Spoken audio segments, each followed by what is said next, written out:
இதில் பார்த்தீங்கன்னா உங்களுக்கு வந்து ஏ மேட்ரிக்ஸ் கொடுத்துருக்கோம். இந்த ஏ மேட்ரிக்ஸை அட்ஜாயிண்டாக மாற்ற சொல்லியிருக்காங்க.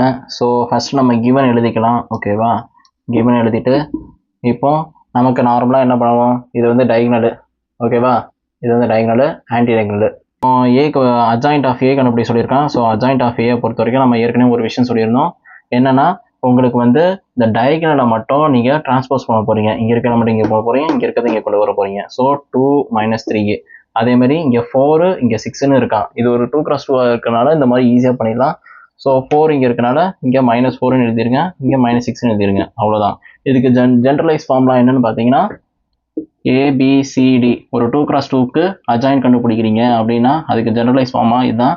என்ன பண்ண போகிறீங்கன்னா மெயின் டயகனல், அதாவது இந்த லீடிங் டயகனலை வந்து நான் வந்து ஜஸ்ட் டிரான்ஸ்போஸ் பண்ண வைக்கிறேன். ஸோ இந்த மாதிரி பண்ணிவிட்டு தென் அதுக்கப்புறமா இங்கே நம்ம பண்ணியிருக்கோம்ல ஆன்டி டயகனலுக்கு நெகட்டிவ் போட்டால் முடிஞ்சு போச்சு. இது வந்து this trick is applicable for 2x2 matrix only. Okay, so போட்டால் நம்ம ஆன்சர் முடிஞ்சு போச்சு. நெக்ஸ்ட் கொஸ்டின் போகலாமா?